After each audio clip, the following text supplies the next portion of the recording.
ఆంధ్రుల కలల రాజధాని అమరావతి అంటే కేవలం ఒక నగర నిర్మాణం కాదు, అది అందరి ఎమోషన్. అందుకే క్యాపిటల్ ఇక సూపర్ క్యాపిటల్ గా అవతరించబోతోంది. అవును, మెగా రాజధానిగా విస్తరించే దిశగా కూటమి సర్కార్ అడుగులు వేస్తోంది. ఓ పక్క 65,000 కోట్ల రూపాయలతో క్యాపిటల్ పనులు జెట్ స్పీడ్ అందుకున్నాయి. బిగ్ రేంజ్ లో రాజధాని విస్తరణకు ఇప్పుడు మరో 44,000 ఎకరాల భూ సమీకరణ అవసరం.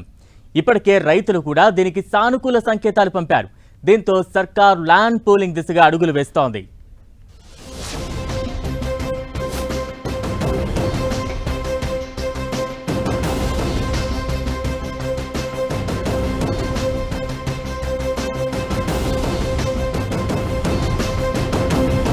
అమరావతిని సూపర్ క్యాపిటల్ గా నిర్మించే ప్లాన్.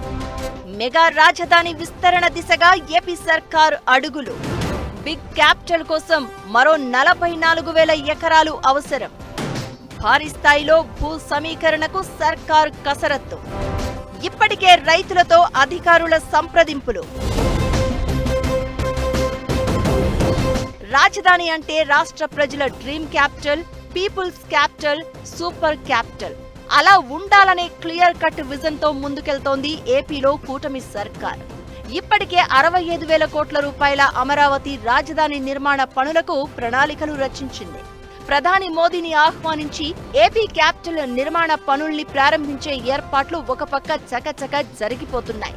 అదే సమయంలో మెగా అమరావతి నిర్మాణం, అద్భుతమైన విస్తరణ దిశగా ఏపీ సర్కార్ అడుగులు వేస్తోంది.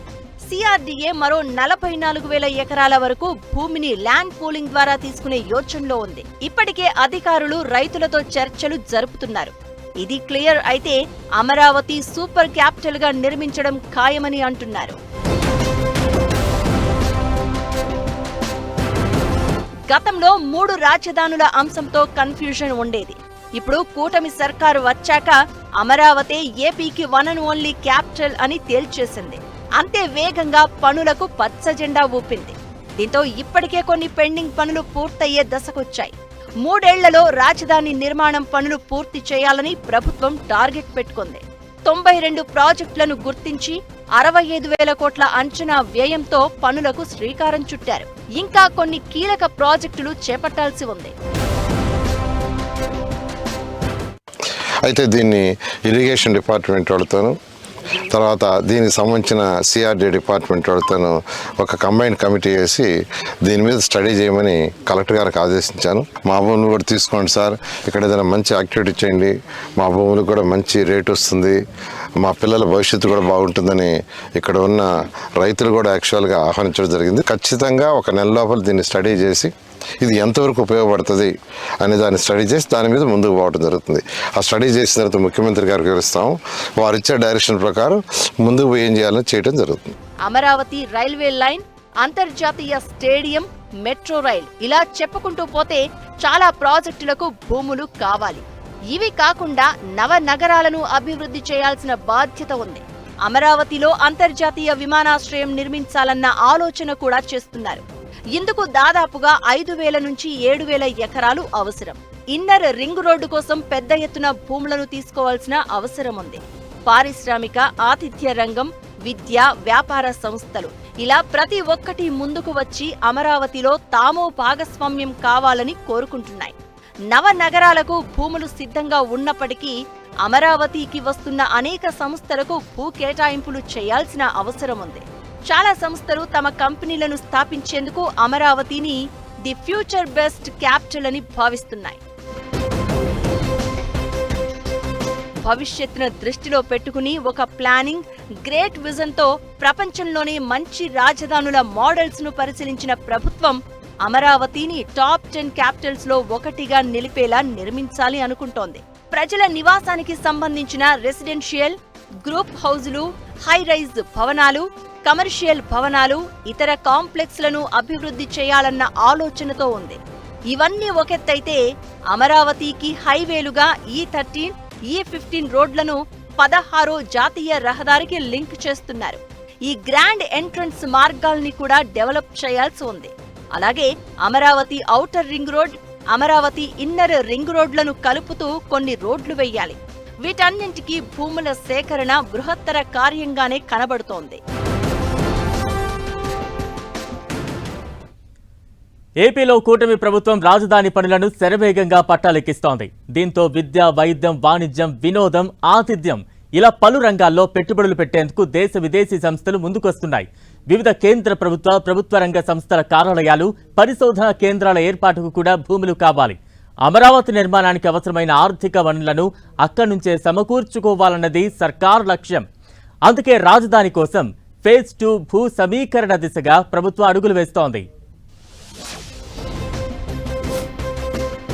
అత్యంత ముందస్తు ప్లానింగ్ తో, నిర్మాణ డిజైన్లతో ఏపీ ప్రభుత్వం రాజధాని నిర్మాణానికి పూనుకుంది. దీంతో క్యాపిటల్ సిటీని తమ భవిష్యత్తుకు రాజమార్గంగా చేసుకునేందుకు చాలా సంస్థలు రాజధానికి రావడానికి ఆసక్తి చూపుతున్నాయి. పైగా ల్యాండ్ పూలింగ్ కు అనుకూలంగా చాలా మంది రైతులు తమ భూములు ఇచ్చేందుకు స్వచ్ఛందంగా ముందుకొస్తున్నారు. దీంతో అన్ని అనుకూలిస్తున్నప్పుడు క్యాపిటల్ ను విస్తరించడమే మంచిది అన్న భావనతో సర్కార్ ఆ దిశగా కసరత్తు చేస్తోంది. ప్రస్తుతం రాజధానిలో వివిధ అవసరాలకు పోగా సిఆర్డీఏ వద్ద 2000 ఎకరాల భూమి మాత్రమే మిగులుతోంది. రాజధానికి ఒక పక్క సరిహద్దుగా కృష్ణానది ఉంది. దానిని దాటి వెళ్లడానికి లేదు. మంగళగిరి వైపు పాత జీటీ రోడ్డు వరకు ఇప్పటికే భూ సమీకరణ చేసేశారు. మిగతా 2 వైపులా భూమిని సమీకరించే యోచనలో ప్రభుత్వం ఉంది. భవిష్యత్తులో అమరావతి, విజయవాడ, గుంటూరు, మంగళగిరి, తెనాలి వంటి ప్రాంతాలను కలిపి మెగా సిటీగా అభివృద్ధి చేయాలన్న దీర్ఘకాలిక వ్యూహము ఇందులో భాగమే. అందుకే అమరావతికి ఇన్నర్ రింగ్ రోడ్డుతో పాటు ఔటర్ రింగ్ రోడ్డును నిర్మిస్తోంది. ప్రభుత్వ పరిపాలనా భవనాలతోనే క్యాపిటల్ అభివృద్ధి సాధ్యం కాదు. స్థానికంగా ఆర్థిక వ్యవస్థ మెరుగుపడాలి అంటే దానికి అవసరమైన ప్రాజెక్టులను రూపొందించాలి. ఉద్యోగ, ఉపాధి, పారిశ్రామిక, ఇతర రంగాల్లో అవకాశాలు మెరుగుపడాలి. ఇదే అంశంపై ప్రపంచ బ్యాంక్ ఏపీ ప్రభుత్వానికి కొన్ని సూచనలు చేసింది. రాజధానికి రుణాలు సమకూర్చుతున్న సంస్థలకు కూడా ప్రయోజనకరంగా ఉండేలా నూతన ఆర్థిక ప్రాజెక్టులను చేపట్టాల్సి ఉంది. వీటన్నింటికీ ప్రస్తుతం అమరావతిలో సరిపడా భూములు అందుబాటులో లేవు. దీంతో రాజధాని విస్తరణకు మరో 44,000 ఎకరాల భూ సమీకరణ అవసరమని భావిస్తోంది ప్రభుత్వం. ఎక్కడెక్కడ భూముల్ని సమీకరించే అవకాశాలు ఉన్నాయో ఆయా ప్రాంతాలను కూడా ప్రతిపాదిస్తూ సిఆర్డీఏ ఒక ముసాయిదా రెడీ చేసింది.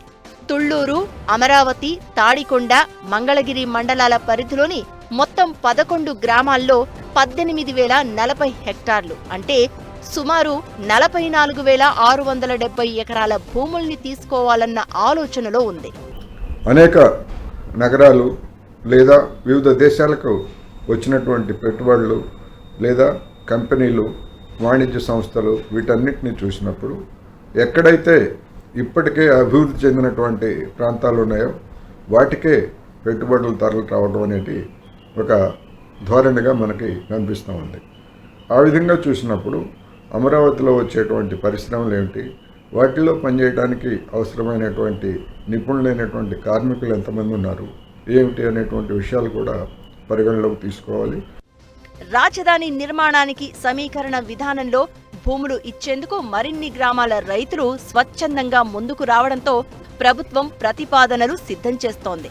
మెజారిటీ రైతులు ముందుకొచ్చిన గ్రామాలతో ప్రారంభించి దశల వారీగా భూ సమీకరణ చేసే అంశాన్ని చురుగ్గా పరిశీలిస్తోంది. గతంలో 57,000 ఎకరాలు సమీకరించాలి అనుకున్నప్పుడు వైకుంఠపురం ప్రాంత రైతులు భూములిచ్చేందుకు ముందుకొచ్చారు. లంక భూములు, నదీ తీర ప్రాంత భూముల్ని తీసుకోవాలన్న డిమాండ్ రైతుల నుంచి వచ్చినా అప్పట్లో ప్రభుత్వం 34,000 ఎకరాలకే పరిమితమైంది. ఇప్పుడు అమరావతి పునర్నిర్మాణానికి కేంద్ర ప్రభుత్వం గ్యారంటీతో ప్రపంచ బ్యాంక్, ఆసియా అభివృద్ధి బ్యాంక్, కేంద్ర ప్రభుత్వ సంస్థ హడ్కో వంటి రుణ సంస్థలు అప్పులిస్తున్నాయి, రుణాలు సమకూర్చుతున్నాయి. ఇతర ప్రైవేట్ ఆర్థిక సంస్థలు, బ్యాంకుల నుంచి కూడా నిధులు తీసుకోవడానికి సిఆర్డీఏ సిద్ధమవుతోంది. కాబట్టి రాజధాని నిర్మాణంతో ఆర్థికాభివృద్ధి మెరుగుపడేలా క్యాపిటల్ ను ఇంకా విస్తరించే ఆలోచన చేస్తోంది కూటమి సర్కార్. ఇది వాల్టీ special focus. Stay tuned to 10 TV.